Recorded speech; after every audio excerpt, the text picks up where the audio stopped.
الحمد لله نحمده ونستعينه ونستغفره ونؤمن به ونتوكل عليه ونعوذ بالله من شرور أنفسنا ومن سيئات أعمالنا من يهده الله فلا مضل له ومن يضلله فلا هادي له ونشهد أن لا إله إلا الله وحده لا شريك له ونشهد أن سيدنا وسندنا ونبينا ومولانا محمدا عبده ورسوله أما بعد فأعوذ بالله من الشيطان الرجيم بسم الله الرحمن الرحيم يسألونك عن الأنفال قل الأنفال لله والرسول فاتقوا الله وأصلحوا ذات بينكم وأطيعوا الله ورسوله إن كنتم مؤمنين إنما المؤمنون الذين إذا ذكر الله وجلت قلوبهم وإذا تليت عليهم آياته زادتهم إيمانا وعلى ربهم يتوكلون الذين يقيمون الصلاة ومما رزقناهم ينفقون أولئك هم المؤمنون حقا لهم درجات عند ربهم ومغفرة ورزق كريم صدق اللہ مولانا العظیم۔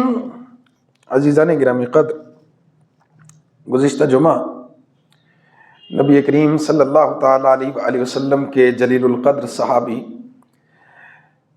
کاتب وحی، فاتح خیبر، احد من 10 مبشرہ، داماد رسول، نبی کریم صلی اللہ تعالیٰ علیہ وآلہ وسلم کے چچا زاد بھائی، پیغمبر اقدس صلی اللہ تعالیٰ علیہ وآلہ وسلم کے پروردہ، جن کی نگرانی میں پیغمبر اقدس صلی اللہ تعالیٰ علیہ وآلہ وسلم کی نگرانی میں جن کی تربیت اور پرورش ہوئی، حضرت علی المرتضیٰ شیر خدا رضی اللہ تعالیٰ عنہ، ان کی کچھ تفصیل، فضائل، تعارف، کمالات، خدمات، ان کا تذکرہ ہو رہا تھا۔ دوران بیان ایک مضمون یہ بھی گزرا کہ علی المرتضیٰ رضی اللہ تعالیٰ عنہ سے کبھی نبی کریم صلی اللہ تعالیٰ علیہ وآلہ وسلم نے یوں بھی فرمایا کہ میری اور آپ کی مناسبت ایسے ہی ہے جیسے موسیٰ علیہ السلام کی اور حضرت ہارون علیہ السلام کی، لیکن میرے بعد کوئی نبی نہیں۔ نبوت پیغمبر اقدس صلی اللہ تعالیٰ علیہ وآلہ وسلم پر مکمل ہو گئی،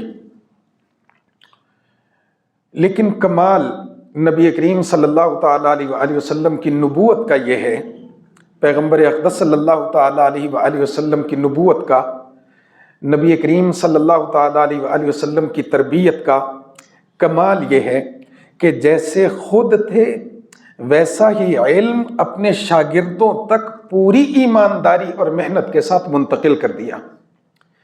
نبی تو خود روشنی کا مینار ہوتا ہے، نبی اللہ تبارک و تعالیٰ کی وحی کا حامل ہوتا ہے، نبی گناہوں سے معصوم ہوتا ہے، نبی ذی شعور اور ذی عقل ہوتا ہے۔ اتنے کمالات رکھنا یہ اپنی جگہ ایک بہت بڑا شرف اور اعزاز ہے، لیکن ان کمالات کو اگلی نسل تک، اپنے شاگردوں تک منتقل کر دینا، یہ پیغمبر اقدس صلی اللہ تعالیٰ علیہ وآلہ وسلم کا دوسرا کمال ہے۔ انتقال علم شرافت کا، امانت اور دیانت کا، شجاعت اور دلیری کا۔ نبی کریم صلی اللہ تعالیٰ علیہ وآلہ وسلم نے یہ جذبات اس بہترین انداز سے صحابہ کرام رضوان اللہ تعالیٰ علیہم اجمعین میں منتقل فرمائے کہ ہر صحابی روشنی کا مینار بن گیا۔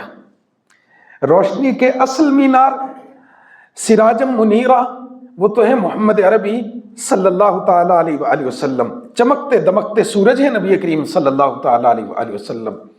آپ ان میں کوئی عیب، کوئی خامی، کوئی کجی آپ ڈھونڈ نہیں سکتے، لیکن کمال یہ ہے کہ اس روشنی کو اپنے شاگردوں تک منتقل فرمایا نبی کریم صلی اللہ تعالیٰ علیہ وآلہ وسلم نے۔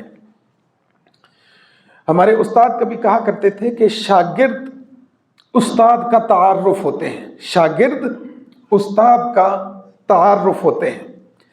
استاد کی تعریف، استاد کا تعارف اور استاد کی پہچان اس کے شاگردوں سے ہوتی ہے۔ شاگرد بہترین ہو جائیں گے تو استاد کے کمال کا اندازہ ہو سکے گا۔ کہتے ہیں کہ اساتذہ میں ایک استاد امام ابو حنیفہ ہے رحمۃ اللہ تعالی علیہ، اساتذہ میں ایک استاد سفیان ثوری ہے رحمۃ اللہ تعالی علیہ، اساتذہ میں بڑے بڑے علماء ہیں، اللہ تبارک و تعالی ان تمام پر رحم فرمائے۔ لیکن جیسے شاگرد ابو حنیفہ رحمۃ اللہ تعالی علیہ کو مل گئے، ویسے شاگرد سفیان ثوری کو نہیں مل سکے۔ نتیجہ یہ کہ سفیان ثوری جب دنیا سے رخصت ہو گئے تو ان کا علم بھی ان کے ساتھ رخصت ہو گیا، آگے اس علم کو بڑھانے والی ٹیم موجود نہیں ہے۔ لیکن ابو حنیفہ رحمۃ اللہ تعالی علیہ جب رخصت ہوئے تو شاگردوں کی ایسی بہترین تعداد تیار کر کے گئے کہ آج تک ان کے شاگردوں کی مناسبت سے ابو حنیفہ کا تعارف ہوتا ہے۔ ابو حنیفہ کوئی فقہ حنفی مرتب نہیں کر کے گئے تھے، یہ سارا کام ان کے شاگردوں نے کیا، لیکن اس بہترین انداز سے کیا کہ لوگ دیکھتے شاگردوں کو تھے، پہچان ابو حنیفہ کی ہو جاتی تھی۔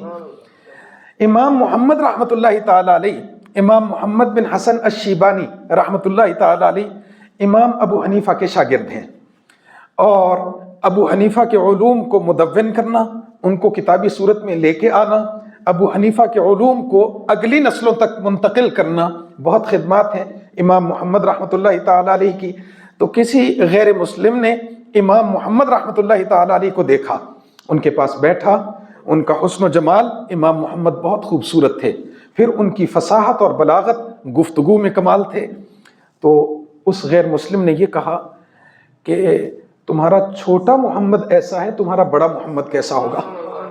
تمہارا چھوٹا محمد ایسا ہے، امام محمد رحمۃ اللہ تعالی علیہ، امام محمد بن حسن الشیبانی، وہ ایسا زبردست ہے، فصیح ہے، بلیغ ہے، خوبصورت ہے، حسن و جمال کا پیکر ہوگا، تو تمہارا بڑا محمد، محمد عربی، محمد بن عبداللہ، ان کے حسن و جمال کا تو کیا ہی کہنا ہوگا، ان کی فصاحت اور بلاغت کا تو کیا ہی کہنا ہوگا۔ اس یہودی نے یا اس غیر مسلم نے محمد صلی اللہ تعالیٰ علیہ وآلہ وسلم کو نہیں پڑھا ہے، نہ ان کو دیکھا ہے، لیکن محمد کے شاگردوں کے شاگردوں کے شاگرد امام محمد بن حسن کو دیکھ لیا۔ امام محمد بن حسن کے علوم کو پہچانتے ہوئے وہ ماننے پر مجبور ہو گیا، جس کا شاگرد ایسا کمال کا ہے چھوٹا محمد، تو بڑے محمد تو بڑے کمال کے ہوں گے۔ تو استاد کی شناخت اور پہچان اس کے شاگردوں سے ہوتی ہے۔ امام ابو حنیفہ رحمۃ اللہ تعالی علیہ کو شاگرد ایسے کمال کے مل گئے کہ ہم 1200 سال بعد بھی ابو حنیفہ حنفی اس انداز سے ان کا تذکرہ کرتے ہیں۔ تو نبی کریم صلی اللہ تعالیٰ علیہ وآلہ وسلم کے بھی تو کچھ شاگرد ہیں نا۔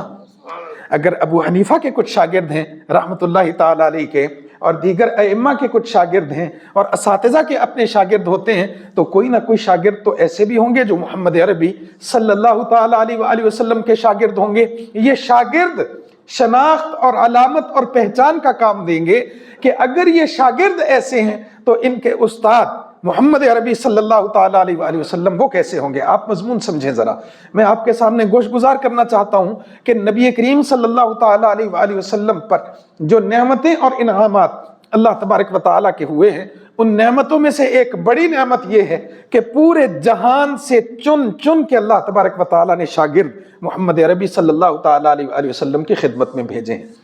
کوئی فارس سے جا رہا ہے، سلمان فارسی فارس سے جا رہا ہے، سلمان فارسی۔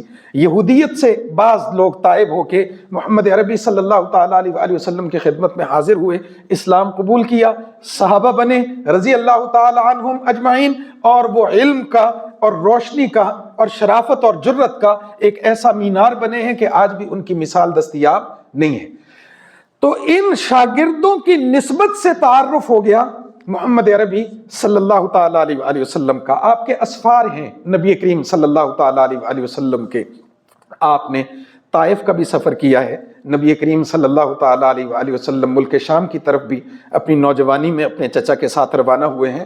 نبی کریم صلی اللہ تعالیٰ علیہ وآلہ وسلم مکہ مکرمہ سے مدینہ منورہ بھی تشریف لائے ہیں، لیکن آپ سارے اسفار کو دیکھیے ایک خاص حدود کے اندر ہے، لیکن نبی کا جو دین ہے وہ روئے زمین کے کرۂ ارضی کے دائیں بائیں، شمال جنوب، مشرق مغرب، ہر چہار کونے میں وہ علم پھیل گیا ہے۔ لوگوں نے محمد کو تو دیکھا نہیں ہے صلی اللہ تعالیٰ علیہ وآلہ وسلم، افریقہ کے لوگوں نے دیکھا نہیں ہے نبی کریم صلی اللہ تعالیٰ علیہ وآلہ وسلم کو، یورپ کے لوگوں نے دیکھا نہیں ہے نبی کریم صلی اللہ تعالیٰ علیہ وآلہ وسلم کو، مشرق میں ہم بیٹھے ہوئے ہیں، ہم نے دیکھا نہیں ہے محمد عربی صلی اللہ تعالیٰ علیہ وآلہ وسلم کو، لیکن اللہ کے رسول صلی اللہ تعالیٰ علیہ وآلہ وسلم اپنے بعد اپنی جماعت، اپنے شاگرد، اپنے تلامذہ، اپنے صحابہ کی ایسی جماعت چھوڑ کے گئے ہیں کہ وہ چہار کھوٹ پھیل گئے ہیں اور محمد عربی صلی اللہ تعالیٰ علیہ وآلہ وسلم کا تعارف کرواتے چلے گئے ہیں ان کے کمالات کو دیکھ کے۔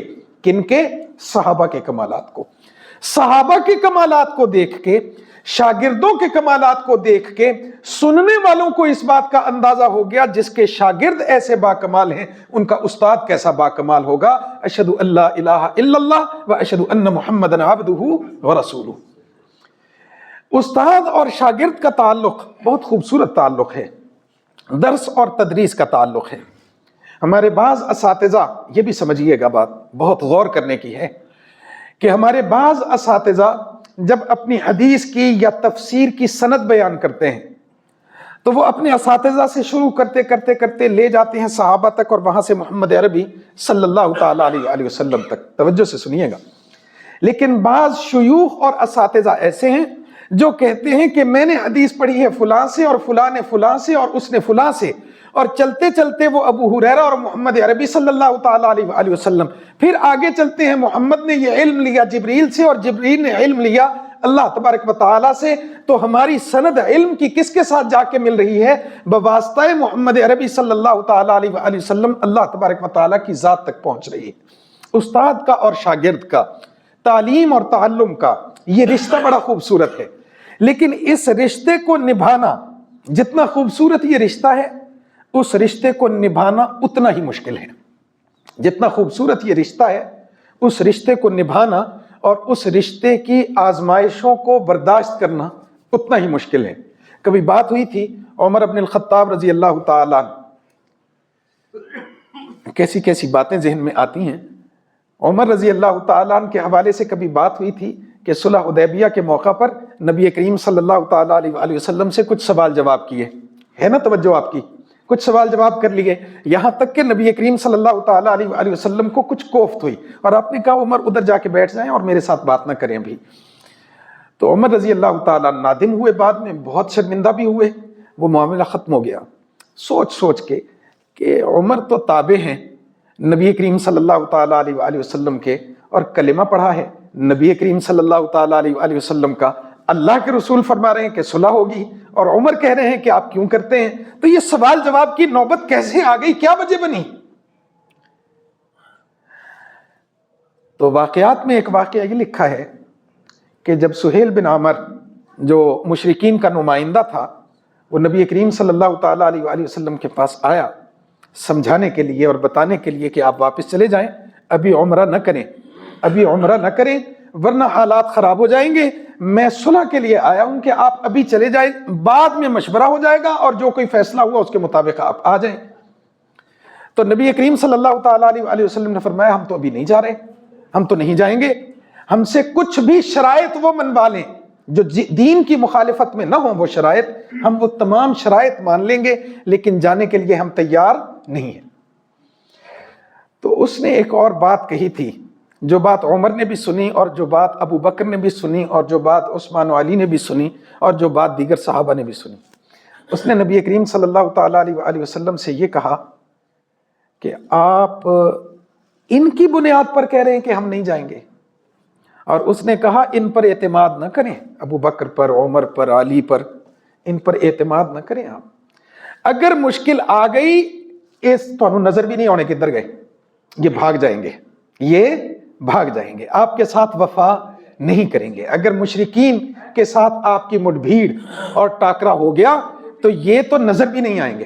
یہ بات عمر رضی اللہ تعالیٰ نے سنی، اس پر غور کیا، پھر وہ غیرت جاگی کہ اس نے یہ نہیں کیا کہ مشورہ دیا، بلکہ اس نے محمد کے شاگردوں کی وفاداری پر سوال اٹھا دیا ہے آج، کہ محمد صلی اللہ تعالیٰ علیہ وآلہ وسلم کے شاگرد بے وفائی کریں گے اور مسلمانوں کی صفوں سے الگ ہو جائیں گے اور نبی کریم صلی اللہ تعالیٰ علیہ وآلہ وسلم کا ساتھ چھوڑ جائیں گے۔ آپ کو سمجھ آ رہی ہے بات؟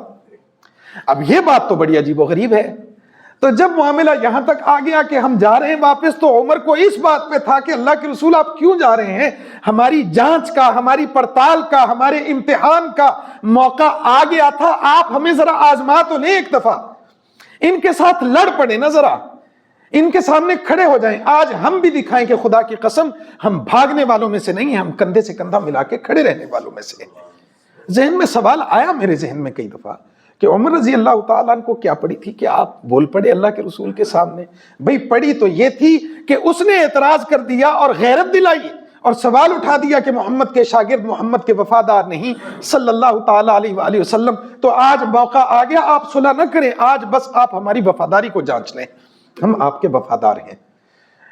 تو جب اتنے زبردست، خوبصورت، با وفا، جانثار شاگرد ہو جائیں تو استاد اور شاگرد کے اس باہمی تعلق میں آزمائشیں بھی بڑی بڑی آ جاتی ہیں۔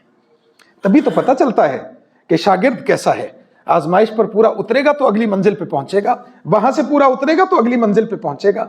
تو اللہ تبارک و تعالیٰ نے نبی کریم صلی اللہ تعالیٰ علیہ وآلہ وسلم کے ان شاگردوں کو مختلف اعتبار سے آزمایا ہے۔ کبھی تو اس اعتبار سے آزمایا کہ تعداد کم ہے اور مخالفت کثرت میں ہے، یہ شاگرد ساتھ جڑے رہے ہیں نبی کریم صلی اللہ تعالیٰ علیہ وسلم، آزمائش پر پورے اتر گئے۔ کبھی یوں آزمایا ہے کہ رشتہ دار سارے مخالف ہیں اور خود نبی کریم صلی اللہ تعالیٰ علیہ وآلہ وسلم کے ساتھ ایک طرف اللہ کے رسول ہیں اور دوسری طرف ساری برادری اور رشتہ داری۔ اس آزمائش میں بھی صحابہ پورے اتر گئے کہ چھوڑ دیا رشتہ داروں کو۔ تیسرا یوں بھی آزمایا کہ مکہ مکرمہ ہجرت کی منزل، گھر بار بھی چھوڑو، آل اولاد بھی چھوڑو، کام کاج کاروبار بھی چھوڑو، نکلو، تو اس پر بھی پورے اتر آئے۔ کبھی یوں آزما لیا کہ جان خطرے میں ڈالنی پڑ گئی ہے تو اس میں بھی پورے اتر گئے۔ کبھی اللہ نے کچھ چھین کے آزما لیا، کبھی اللہ نے کچھ دے کے آزما لیا۔ تو آزمائشوں کی مختلف منازل ہوتی ہیں، اساتذہ اپنے شاگردوں کو آزماتے رہتے ہیں۔ اب میں کہوں گا تو آپ کہیں گے کہ یہ کیا؟ کبھی خطیب بھی اپنے سامعین کو آزما سکتا ہے۔ آزمایا نہیں میں نے کبھی، نہ میں اس قابل ہوں کہ میں کسی کو آزماؤں، لیکن کبھی کبھی جانچ پڑتال تو کی ہی جاتی ہے کہ بھئی میرے ساتھ اٹھتے بیٹھتے ہیں، میری بات سنتے ہیں، غور کرتے ہیں، ذرا جانچ تو لوں، ذرا آزما تو لوں کہ کتنے میرے مخلص ہیں اور کتنے میرے ساتھ با وفا ہیں، کتنے وفا شعار ہیں۔ تو یہ استاد کا حق ہوتا ہے کہ کبھی اپنے شاگردوں کو آزمائش میں ڈال دے۔ تو پیغمبر اقدس صلی اللہ تعالیٰ علیہ وآلہ وسلم کی زندگی میں بیش بہا ایسے مواقع آئے ہیں جہاں ایک ایک صحابی کو آزمائش میں ڈالا گیا ہے اور ہر صحابی پھر اس آزمائش میں پورا اترا ہے۔ اگر کبھی صحابہ آزمائش میں پورے نہیں اترے تو یہ امت تک یہ پیغام پہنچانے کے لیے اور سکھانے کے لیے کبھی تکوینی طور پر ایسے واقعات کیے جاتے ہیں، کروائے جاتے ہیں مشیت الہی کی طرف سے، تاکہ لوگوں کے لیے آئندہ عبرت تو ہو جائے، آئندہ سبق تو ہو جائے۔ تو پیغمبر اقدس صلی اللہ تعالیٰ علیہ وآلہ وسلم کے ایک صحابی ہیں ابو لبابہ رضی اللہ تعالیٰ عنہ۔ یعنی ابو لبابہ کا مقام اور مرتبہ یہ ہے کہ جب غزوہ بدر کے لیے روانہ ہوئے نبی کریم صلی اللہ تعالیٰ علیہ وآلہ وسلم، تو اس وقت ایک اونٹ ہے اور 3 سوار ہیں۔ ایک سوار کا نام محمد صلی اللہ تعالیٰ علیہ وسلم، دوسرے کا نام علی المرتضیٰ رضی اللہ تعالیٰ عنہ، اور تیسرے کا نام ابو لبابہ رضی اللہ تعالیٰ عنہ. اس قدر تعلق ہے، اس قدر مضبوطی ہے، اس قدر وفاداری ہے کہ اعزاز سمجھ لیا کہ ہاں ہم محمد عربی صلی اللہ تعالیٰ علیہ وآلہ وسلم کی سواری میں ان کے ساتھ اشتراک کریں گے. کہ 70 اونٹ ہیں اور 300 سے زیادہ صحابہ ہیں تو سارے پیدل تو نہیں چلیں گے، تو ایک اونٹ کے لیے 3 لوگوں کا تعین ہو گیا. اللہ کے رسول نے علی المرتضیٰ اور ابو لبابہ رضی اللہ تعالیٰ عنہ کو اپنے ساتھ ملا لیا. تو جب چل رہے تھے تو علی نے بھی کہا، ابو لبابہ نے بھی، کہ ہم چلیں گے، آپ سوار ہوں. تو اللہ کے رسول صلی اللہ تعالیٰ علیہ وآلہ وسلم نے فرمایا ایسا کیسے ہو سکتا ہے، تم بھی تو سفر میں میرے ساتھ اسی طرح سے مشقت برداشت کر رہے ہو، تو کچھ دیر تم چلو گے میں سوار ہو جاؤں گا، کچھ دیر تم سوار ہو جاؤ گے اور میں پیدل چلوں گا. تو ابو لبابہ اتنے مقرب ہیں نبی کریم صلی اللہ تعالیٰ علیہ وآلہ وسلم کے. لیکن جب غزوہ تبوک کا معرکہ پیش آیا اور مسلمان آزمائش میں تھے، اس وقت ابو لبابہ پیچھے رہ گئے. یہی ابو لبابہ جب 1000 سے مقابلہ تھا اور 313 کی تعداد تھی، سواری بھی کوئی نہیں ہے، طے شدہ ہے کہ مشکل ہو جائے گا کام، اس وقت ساتھ ساتھ ہیں. لیکن جہاں مسلمانوں کا اب طوطی بولنے لگا ہے، دھاک بیٹھ گئی ہے، تعداد کثرت میں ہو گئی ہے، مال اسباب وسائل دستیاب ہو گئے ہیں، قوت سطوت حاصل ہو گئی ہے، تو اس معرکہ میں کسی بھی وجہ سے پیچھے رہ گئے. تو اب سوال پیدا ہوتا ہے تب کیوں ساتھ چلے گئے، اب کیوں پیچھے رہ گئے؟ تو اس کا ایک ہی جواب علماء نے دیا ہے کہ بابا وہ ابو لبابہ اپنی مرضی سے پیچھے نہیں رہ گئے تھے، بلکہ اللہ تبارک و تعالیٰ نے قیامت تک کے مسلمانوں کو سبق سکھانے کے لیے تکوینی طور پر یہ صورت ایک پیدا کی ہے کہ ابو لبابہ پیچھے رہ جائیں، تاکہ بعد میں لوگوں کو بتایا جا سکے کہ پیچھے رہ جانے والے کے لیے بھی کوئی سزا ہوتی ہے. ابو لبابہ کو احساس ہو گیا کہ بہت غلطی ہو گئی، یہ بھی پتہ چل گیا کہ مسلمانوں کو فتح مل گئی ہے اور واپس آ رہے ہیں. تو اب ندامت اور شرمندگی کا اتنا طوفان ہے کہ اس میں پریشان ہے کہ کروں تو کیا کروں، جاؤں تو کہاں جاؤں.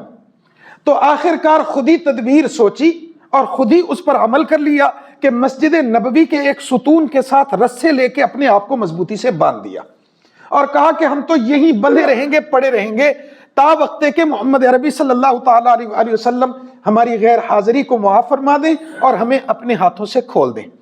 تبوک میں نہیں جا سکے نا تقاضے کے باوجود، اللہ کے رسول نے فرمایا چلو، تو نہیں جا سکے.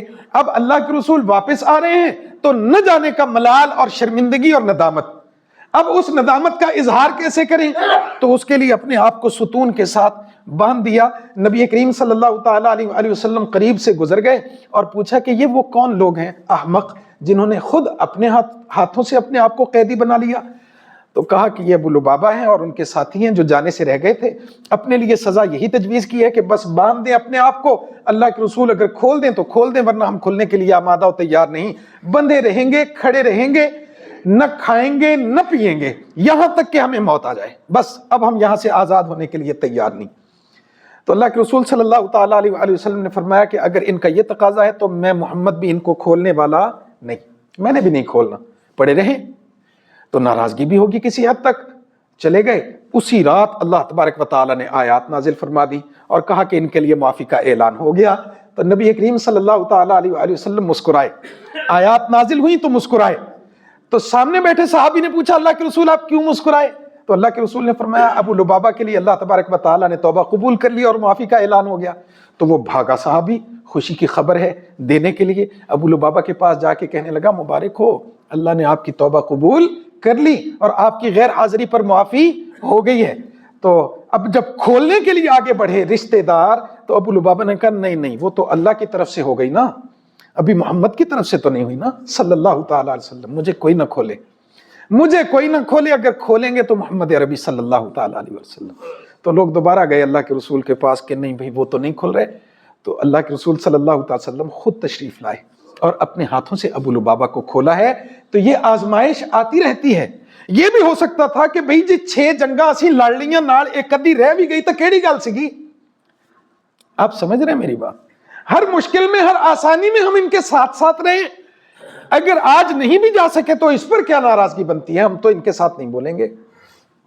لیکن آزمائش ہے نا، استاد اور شاگرد کے رشتے کی آزمائش ہے، نبی اور اس کے صحابی کے رشتے کی آزمائش ہے. بلکہ میں یوں کہوں آگے بڑھ کے، یہ سوال صحابہ پر نہیں ہے، یہ سوال صحابہ پر نہیں ہے۔ یہ سوال تو خود محمد عربی صلی اللہ تعالیٰ علیہ وآلہ وسلم پر آ جائے گا کہ آپ نے یہ شاگرد تیار کیے ہیں جو آپ کی بات بھی نہیں مانتے۔ تو میرا تو ایمان ہے اس بات پر، صحابہ کو چھوڑ دیں تھوڑی دیر کے لیے، میں کہتا ہوں جس پر نظر کرم محمد عربی صلی اللہ تعالیٰ علیہ وآلہ وسلم کی ایک لمحے کے لیے پڑ گئی، وہ بھی درخشندہ ستارہ بن گیا۔ یہ تو وہ صحابہ ہیں جنہوں نے شب و روز نبی کریم صلی اللہ تعالیٰ علیہ وآلہ وسلم کے ساتھ گزارے ہیں۔ تو ان صحابہ نے پھر تعارف کروایا ہے محمد عربی صلی اللہ تعالیٰ علیہ وآلہ وسلم کا، اور دنیا ماننے پر مجبور ہو گئی ہے کہ اگر یہ ایسے ہیں تو ان کے نبی محمد عربی صلی اللہ تعالیٰ علیہ وآلہ وسلم کیسے ہوں گے؟ اگر ابو بکر میں یہ کمالات ہیں اور عمر میں اور عثمان میں اور علی میں یہ کمالات ہیں اور صحابہ کی پوری جماعت میں یہ کمالات ہیں، تو ان کمالات کا منبع اور مصدر اور بنیاد محمد عربی صلی اللہ تعالیٰ علیہ وآلہ وسلم کے کمالات تو کن حدوں تک پہنچے ہوئے ہوں گے۔ تو استاد کا تعارف اس کا شاگرد کرواتا ہے۔ کامیاب استاد وہ ہوتا ہے جس کے بہترین شاگرد ہوں، اور کامیاب استاد کی ایک علامت یہ ہے کہ وہ موقع وقتاً فوقتاً اپنے شاگردوں کو آزمائش میں ڈالتا ہے۔ اچھا، ہم بھی تو استاد اور شاگرد داخلے ہوتے ہیں، مدارس میں بھی ہوتے ہیں، اسکول میں بھی ہوتے ہیں، کالج اور یونیورسٹی میں بھی ہوتے ہیں۔ کمیٹی بن جاتی ہے 2-3 لوگوں کی، اور وہ طلباء کا آنے والے لوگ جو درخواست لے کے آتے ہیں کہ میرا داخلہ کر لیں، وہ کچھ ابتدائی انٹرویو کرتے ہیں، سوال جواب کرتے ہیں اور جانچنے کی کوشش کرتے ہیں کہ یہ ہمارا طالب علم بن سکتا ہے یا نہیں بن سکتا۔ عام طور پہ ہر ادارے میں کہیں بھی چلے جائیں تو ایسا تو نہیں ہے کہ آپ جائیں اور کہیں کہ داخلہ کر دیں اور وہ داخلہ کر دیں، بلکہ داخل ہونے سے پہلے ایک چھوٹا طریقہ کار ہوتا ہے تاکہ جانچ لیا جائے کہ یہ داخلے کا اہل ہے یا نہیں ہے۔ جب یہ کمیٹیاں فیصلہ کرتی ہیں کہ یہ داخلے کا اہل ہے یا نہیں، پروفیسر صاحب جانتے ہیں کہ کالجز میں اور یونیورسٹی میں کبھی یہ بھی دیکھا گیا ہے کہ داخل کر لیا گیا ہے طلباء کو، اور بعد میں وہی طلباء اپنے ہی اساتذہ پر تھپڑ بھی مار رہے ہیں، وہی طلباء اپنے ہی اساتذہ کو بدنام بھی کر رہے ہیں، وہی طلباء اپنے ہی اساتذہ کے خلاف کوئی مہم بھی چلا رہے ہیں۔ تو یہ جو 3 لوگوں نے داخل کیا تھا، ان بچوں کو کہاں کمی رہ گئی کہ اچھا طالب علم ہم داخل نہیں کر سکے، کوئی گندا انڈا کہہ لیجئے اس کو، ایسا بے ادب طالب علم بھی آ گیا۔ تو نبی کریم صلی اللہ تعالیٰ علیہ وآلہ وسلم کے ہاں بھی جو داخلہ ہوا ہے ان طلباء کا، وہ کمیٹی کسی اور کی نہیں ہے، وہ ایک یکتا واحد قہار اللہ تبارک و تعالیٰ کی ذات ہے۔ یہ داخلہ محمد عربی صلی اللہ تعالیٰ علیہ وآلہ وسلم کے ادارے میں صحابہ کرام کا اللہ تبارک و تعالیٰ نے کیا ہے۔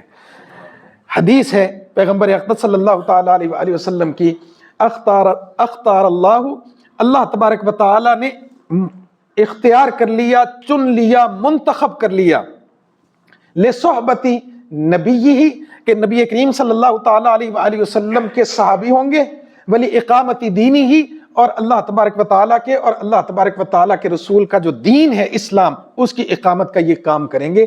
اختارہم اللہ، صحابہ کو کس نے اختیار کر لیا؟ اللہ نے۔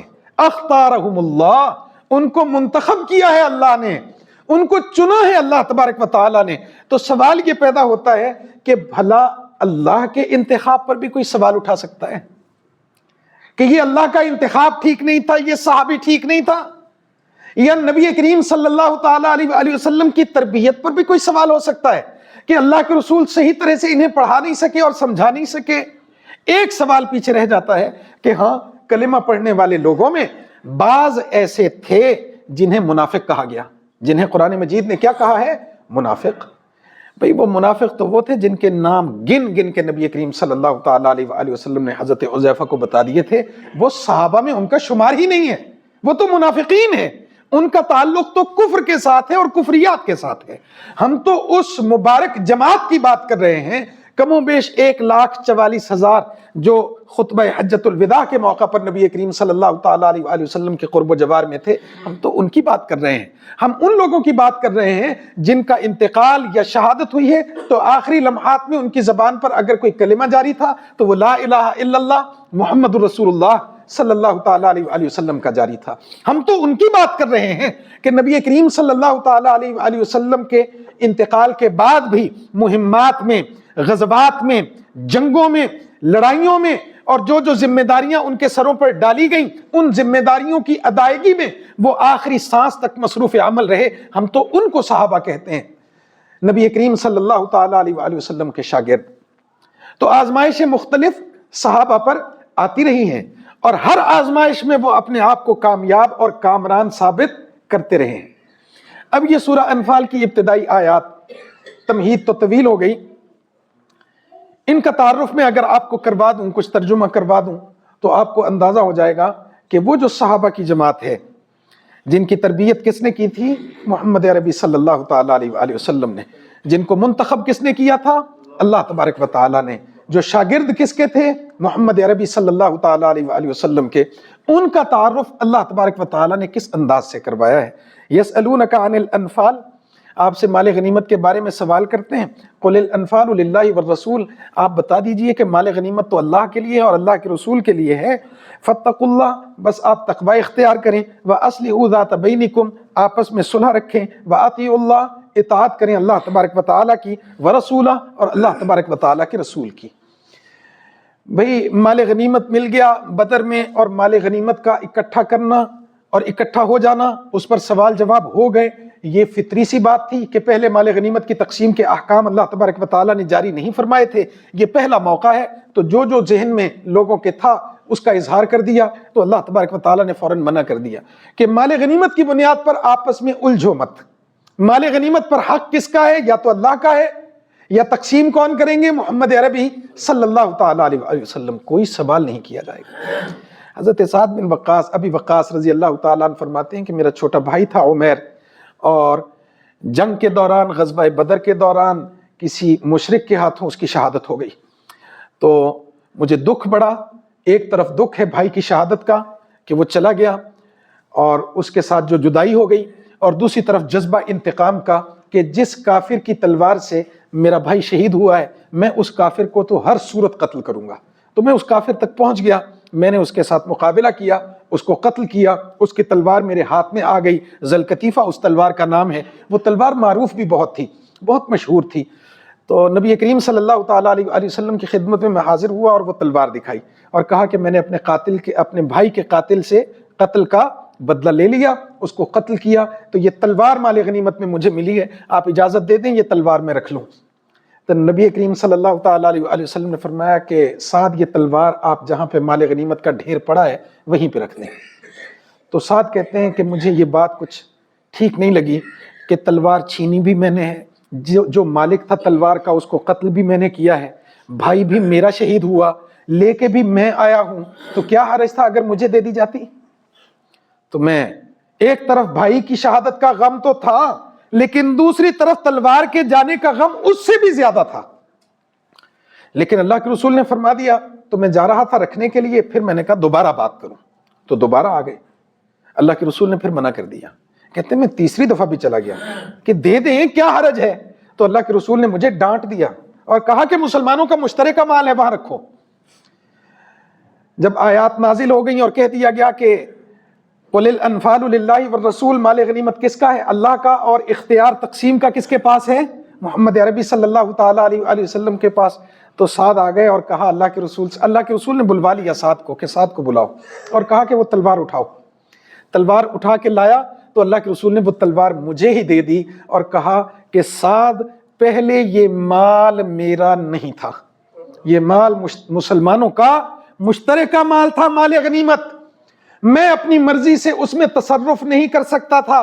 اب اللہ کی طرف سے اجازت آ گئی، قل الانفال للہ والرسول، مال غنیمت اللہ کے لیے ہے اور محمد عربی صلی اللہ تعالیٰ علیہ وسلم کے لیے. اب جب مال کی تقسیم کا اختیار میرے پاس آ گیا تو میری مرضی ہوگی نا جس کو چاہے دوں، تو لہٰذا اب تم لے جاؤ. تو میں کہتا ہوں یہ بھی تو آزمائش آ گئی تھی نا سعد پر. سعد وہاں پر جھگڑا کر لیتے کہ بھئی یہ کیا بات ہوئی، میں نہیں مانتا، میں چلیا، روس کے میں چلیا، تے تلوار بھی میں کوئی نہیں دینی. لیکن تربیت کس کی تھی؟ محمد عربی صلی اللہ تعالیٰ علیہ وسلم کی. پروان کس نے چڑھایا تھا؟ محمد عربی صلی اللہ تعالیٰ علیہ وسلم نے. پڑھایا لکھایا سمجھایا کس نے تھا؟ محمد عربی صلی اللہ تعالیٰ علیہ وسلم نے. اگر میں کبھی سعد پر انگلی اٹھاؤں گا تو در حقیقت میں سعد پر انگلی نہیں اٹھا رہا، بلکہ محمد عربی صلی اللہ تعالیٰ علیہ وسلم کی تربیت پر اور نبی کریم صلی اللہ تعالیٰ علیہ وآلہ وسلم کی جو تعلیم ہے اس کے نظام پر انگلی اٹھاؤں گا۔ اور دوسرا، میں ساتھ پر انگلی نہیں اٹھاؤں گا بلکہ میں اللہ تبارک و تعالیٰ کے انتخاب پر انگلی اٹھاؤں گا۔ علی المرتضیٰ رضی اللہ تعالیٰ عنہ کی مناسبت سے بات ہو رہی تھی۔ اللہ کے رسول نے تربیت ایسی کی ہے کہ کبھی تو بات ہو گئی عمر کی کہ اگر میرے بعد نبی ہوتا تو عمر، کبھی بات ہو گئی علی المرتضیٰ کی رضی اللہ تعالیٰ عنہ، میرے بعد کوئی نبی نہیں ہے ورنہ میری مناسبت آپ کے ساتھ موسیٰ اور ہارون کی ہے، لیکن مفسرین نے اور محدثین نے اور شارحین نے لکھا ہے کہ بات علی کی اور بات عمر کی نہیں ہے۔ نبی کریم صلی اللہ تعالیٰ علیہ وآلہ وسلم نے تمام صحابہ کی تربیت ایسے کر دی تھی، ہر ایک صحابی درخشندہ ستارے کی طرح چمکتا دمکتا۔ اصحابی کالنجوم بأیہم اقتدیتم اہتدیتم، صحابہ تو ستاروں کی مانند ہیں، جس کے بھی پیچھے چلو گے راستہ ہدایت کا ہے۔ تو بہرحال صحابہ کا تعارف میں کروا رہا تھا، صرف ترجمہ کافی ہوگا، ہمارا وقت پورا ہو گیا۔ یسألونک عن الانفال، آپ سے مال غنیمت کے باب میں سوال کرتے ہیں، قل الانفال للہ والرسول، آپ بتا دیجئے کہ مال غنیمت کس کے لیے ہے؟ اللہ کے لیے ہے اور اللہ کے رسول کے لیے ہے، جس کو چاہیں دے دیں۔ فاتقوا اللہ، ایک تو تم اللہ کا تقوی اختیار کرو، وَأَصْلِحُوا ذَاتَ بَيْنِكُمْ، آپس میں صلح رکھو، آپس میں اصلحوا، صلح رکھو آپس میں، تم ذات بینکم، آپس میں ایک دوسرے کے ساتھ جھگڑا نہ کرو۔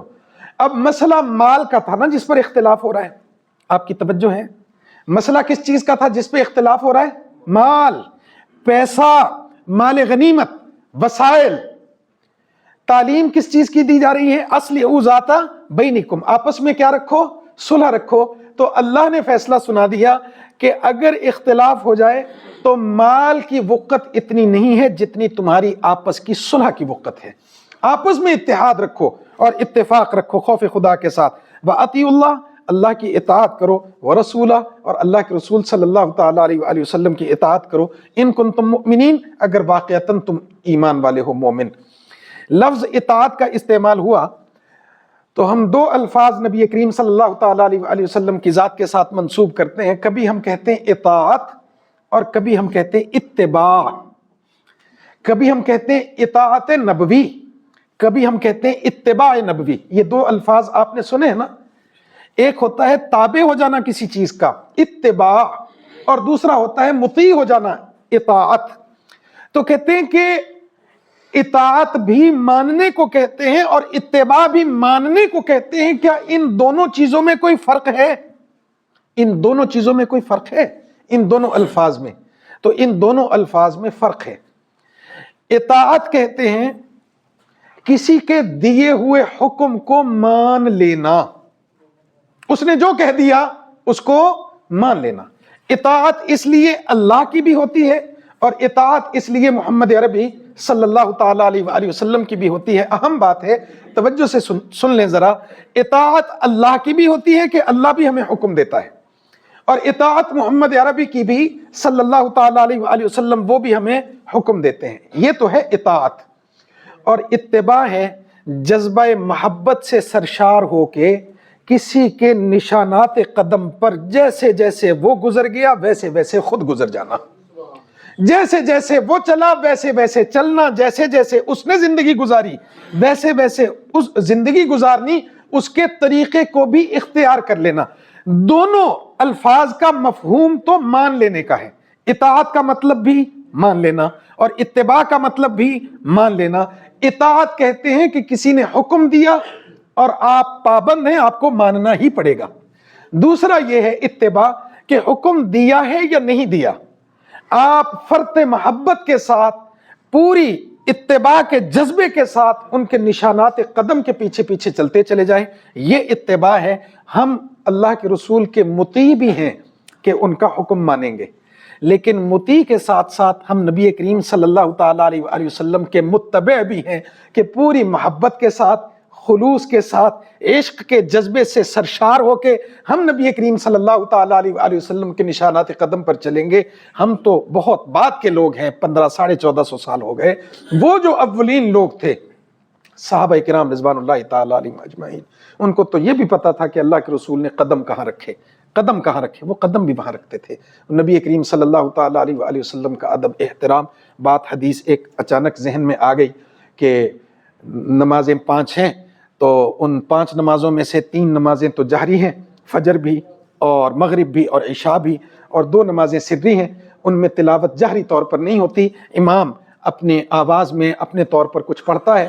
تو صحابہ آپس میں سوال کرنے لگے کہ بالکل خاموش ہوا جائے گا، ظہر اور عصر میں کچھ بھی نہیں پڑھا جائے گا، یا کچھ پڑھا جائے گا لیکن آواز نہ آئے؟ تو کسی صحابی نے کہا پڑھا جائے گا، اللہ کے رسول صلی اللہ تعالیٰ علیہ وآلہ وسلم پڑھتے تھے۔ تو سوال کرنے والے نے پوچھا بھئی وہ تو سری ہے، کون سا آواز آتی تھی، کون سا آواز آتی تھی جو تم یہ دعویٰ کر رہے ہو کہ پڑھتے تھے؟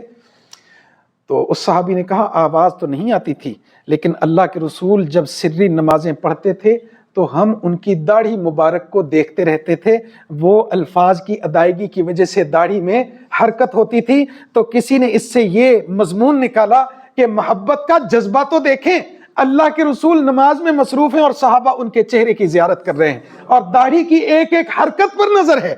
یہ اتباع ویسے ویسے کریں گے جیسے محمد عربی صلی اللہ تعالیٰ علیہ وآلہ وسلم نے کیا۔ تو صحابہ درخشندہ ستارے ہیں، نبی کریم صلی اللہ تعالیٰ علیہ وآلہ وسلم کا بہترین تعارف صحابہ کے ذریعہ ہوا ہے، اللہ کا انتخاب ہے، نبی کریم صلی اللہ تعالیٰ علیہ وآلہ وسلم کے شاگرد ہیں۔ اللہ تبارک و تعالیٰ ان کے ساتھ ہمیں محبت کرنے کی اور ان کے نشانات قدم کو اختیار کرنے کی توفیق عطا فرمائے۔ وآخر دعوانا ان الحمدللہ رب العالمین۔ سنتیں ادا کر لیجیے۔